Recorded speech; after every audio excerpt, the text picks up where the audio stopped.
Wow, they actually did it. They cancelled Cowboy Bebop within 3 weeks of release. Kinda sad, to be honest. They could've let it breathe for a second. Or maybe not.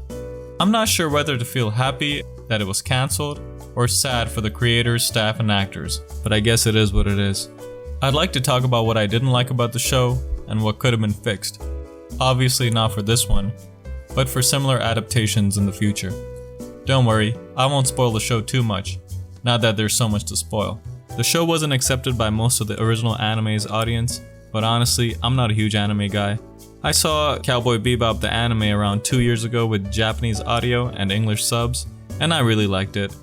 Of course, I saw Dragon Ball Z, Dragon Ball, and Samurai Champloo before, but like I said, I'm not a huge anime guy. The most gripping quality of the original anime is that it's very subdued in color and its characters' emotions, which ironically make it really lifelike. The show itself is about people living their lives while trying to make money, along with other arcs that obviously every show has. Okay, so now that out of the way, where do I begin? It was not great. Actually, this show's become so infamous to me just because of how bad it was. First of all, why is John Cho here? Secondly, why am I looking at his abs? I mean, do I really need this close-up? Alright, I'll stop with the jokes. And this close-up. The first big issue I noticed is that everything was super bright. The bar is bright, the bathroom is bright, everything was put through some crazy comic book filter to make it have like a comic feel, but I really didn't like it and I didn't understand it. It would have been much better if they had just toned down the colors and made it realistic and grimy, kinda like a space John Wick. That would have been really cool.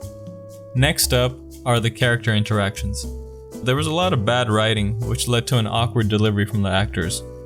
For me, as the viewer, I kinda just saw bad chemistry between the characters, even though John Cho tried to save every scene.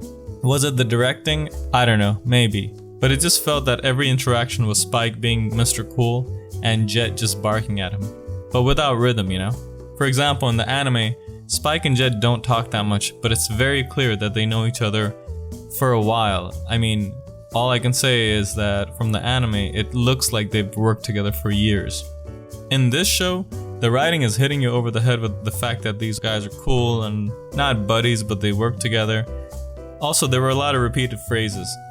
Characters just kept repeating the same phrase over and over again. Like, right? Something like that.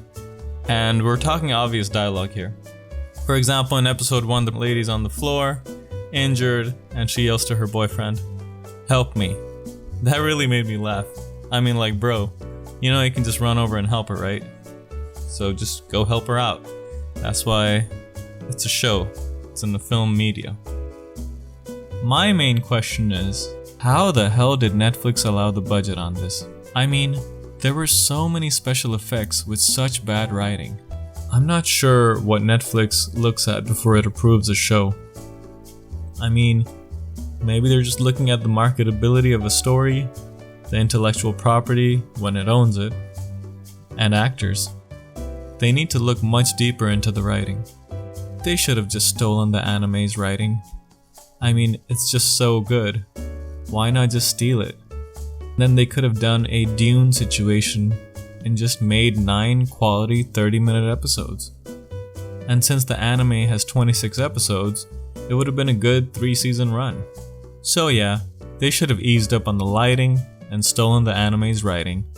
Once the season was over, they could have taken all criticisms, corrected them, and continued to shoot season 2.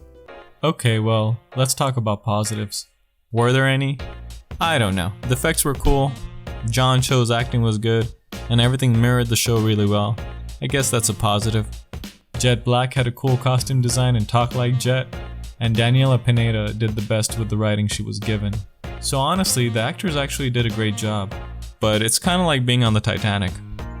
No matter how hard you try, or how good you are, you can't really fly away.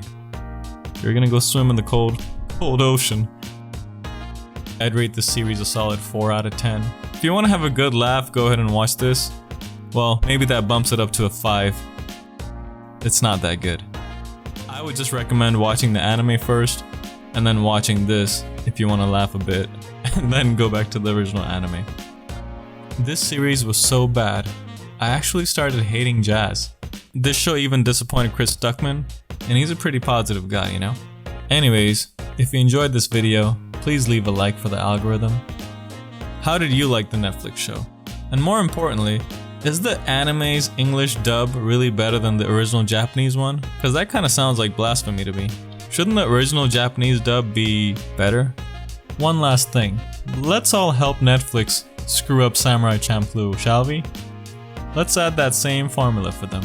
Netflix should just remake it with John Cho as Mugen, Pale John Cho as Jin, and Zendaya or a CGI Daniela Pineda as Fu.